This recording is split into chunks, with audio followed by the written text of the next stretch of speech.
En esta oportunidad, mis compañeras y mi persona, Ana Marín, les estaremos hablando de factores que se deben de considerar para una proyección de ingresos, costos y gastos en un proyecto de inversión y acerca de la evaluación financiera de un proyecto. Como primer punto, tenemos los factores a considerar para realizar una proyección de ingresos, pero primero debemos conocer qué es esta proyección. Esta no es más que la cantidad estimada de ingresos que una empresa espera generar durante un periodo en específico. Para crear proyecciones de ingresos precisas y realistas, se debe considerar varios factores como lo son el historial de ingresos, que es analizar los ingresos de años anteriores, ya que ayuda a identificar las tendencias y patrones que pueden repetirse en el futuro. También las tendencias del mercado, que es observar las tendencias actuales y futuras en la industria en la que se opera la empresa para prever cambios en la demanda y competencia. Como por ejemplo, una empresa de alimentos saludables nota que la demanda de productos sin gluten ha aumentado en el mercado y ellos proyectan que esta tendencia continuará y se puede traducir a mayores ingresos. También tenemos la estacionalidad, que se refiere a los patrones que se repiten en ciertos periodos del año, lo que puede afectar los ingresos de un negocio. Por ejemplo, es común que las ventas aumentan durante la fiesta, como Navidad, si vendes productos relacionados con el frío. También tenemos las estrategias de marketing y venta, que es tener en cuenta las campañas publicitarias, promociones y otras estrategias planificadas que pueden impulsar una venta. Vamos a suponer que una empresa de ropa planea una gran campaña de promoción en redes sociales para el lanzamiento de su nueva línea de verano y espera un aumento de ingresos del 15% durante esta campaña. También tenemos el lanzamiento de nuevos productos o servicios, que es evaluar el impacto potencial de nuevos productos en la oferta de la empresa y cómo podrían contribuir a los ingresos. También tenemos los cambios en los precios, que es incorporar los posibles cambios en los precios de productos o servicios y cómo esto puede afectar la demanda. Y la innovación y competencia, que es evaluar cómo las nuevas tecnologías o la competencia puede influir en la cuota del mercado de la empresa y en sus ingresos proyectados. Otro ejemplo podría ser una cadena de restaurantes que se da cuenta que hay un nuevo local de comida rápida y que este está abriendo cerca de ellos y ofrece menú a precios más bajos.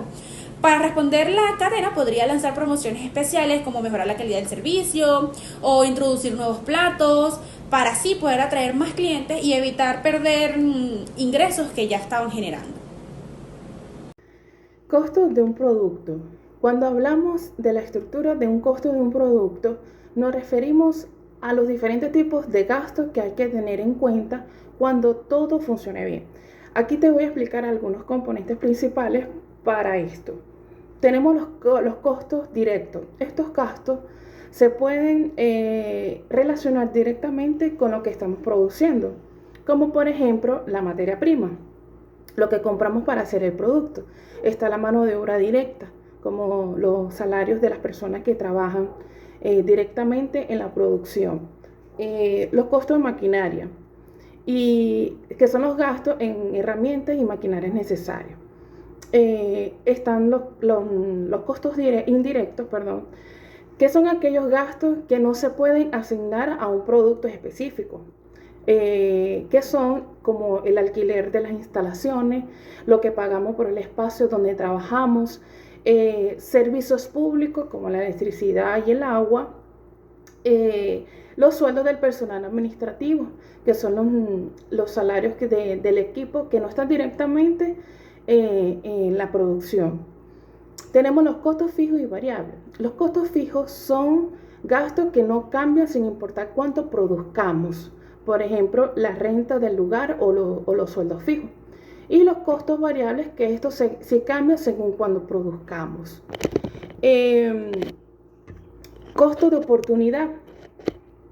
Esto se refiere a lo que dejamos de ganar al elegir una opción sobre otra. Es decir, si elijo hacer esto y estoy produciendo la oportunidad de hacer de aquello. La diferencia entre costo y gasto. Es importante entender la diferencia entre ambos. Que los costos son los desembolsos necesarios para producir algo. Si se consideran activos hasta que vendamos el producto, momento en el cual se convierte en un gasto. Por ejemplo, comprar harina, materia prima como la harina y todo eso. Los gastos son pagos que no están relacionados directamente con la producción, como la publicidad o administración.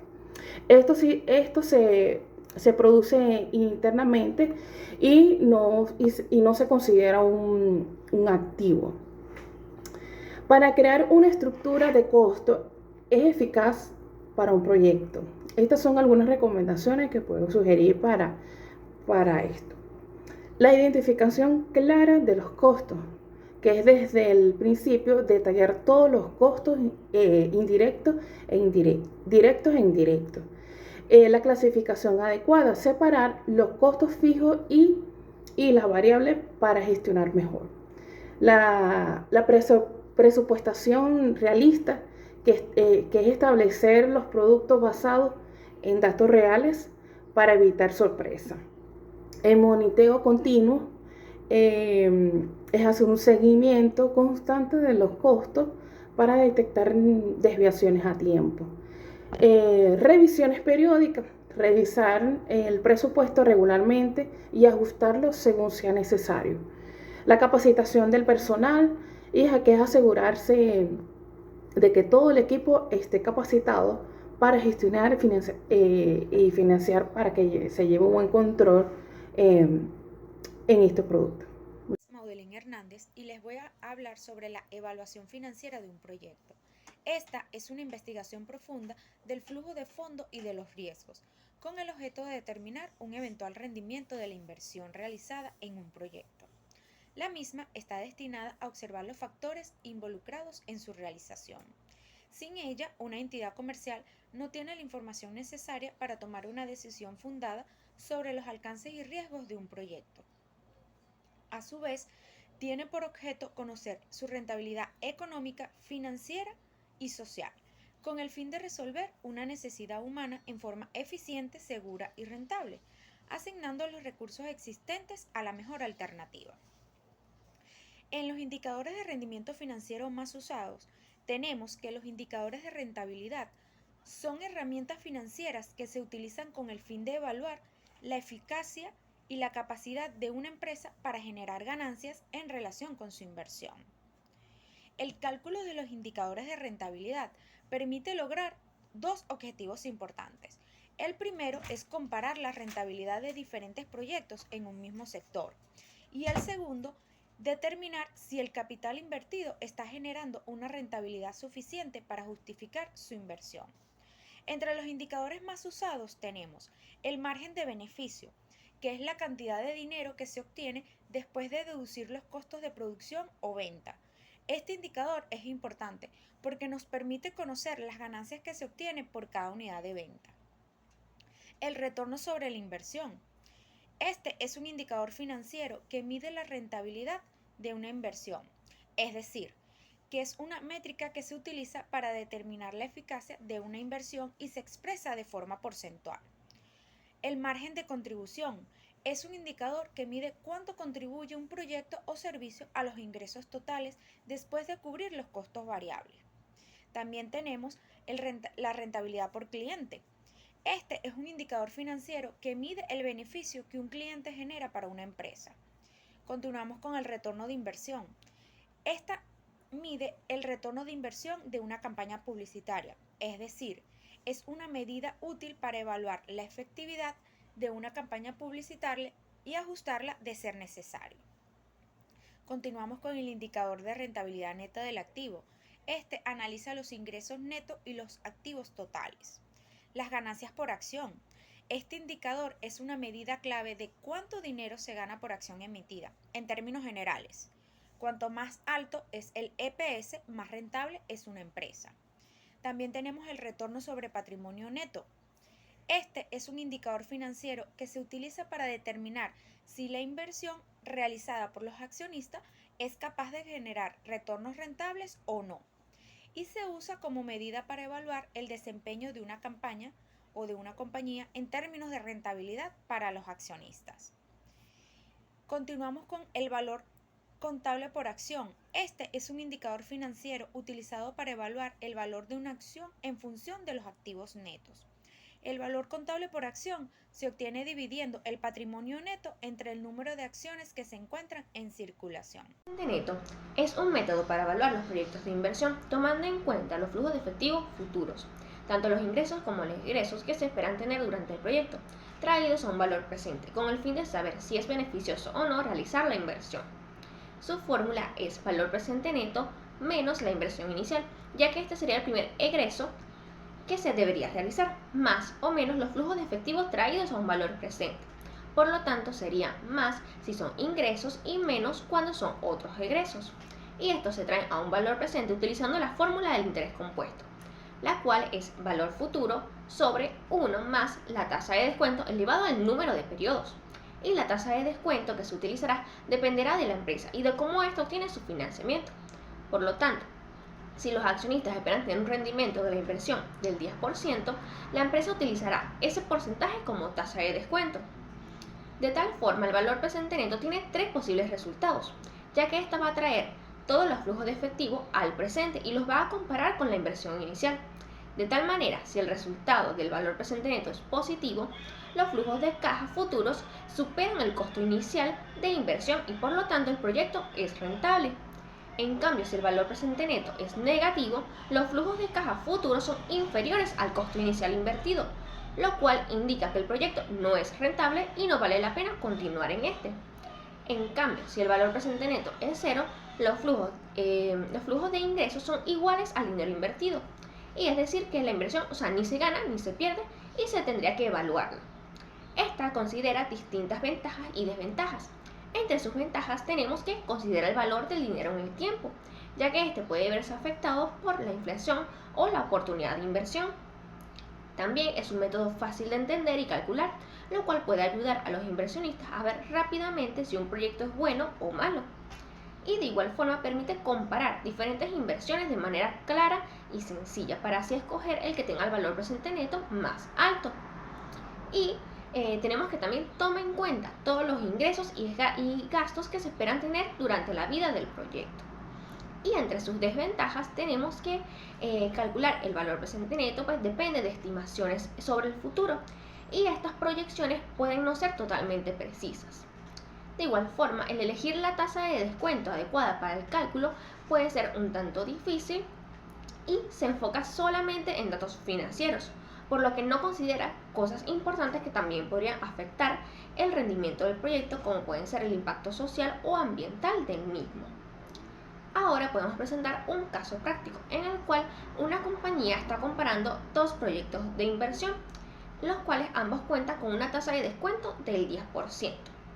Para el proyecto número 1 se requiere una inversión inicial de $10,000 y esta genera un flujo de efectivo para el primer año de $5,000, para el segundo año de $15,000, para el tercer año de $9,000 y para el último y cuarto año de $18,000, por lo cual su valor presente neto sería igual a menos los $10,000, que es su inversión inicial, más los $5,000, que es el flujo que se espera tener en el primer año, sobre 1, más el 0.10, que es nuestra tasa de descuento, más el $9,000, que es el flujo de efectivo del segundo año, igual sobre 1, más 0.10, que es la tasa de descuento, elevado al cuadrado, ya que este es el número del periodo en el que este se encuentra, y así sucesivamente con los flujos de efectivo de los años siguientes, para darnos un resultado de $25,998.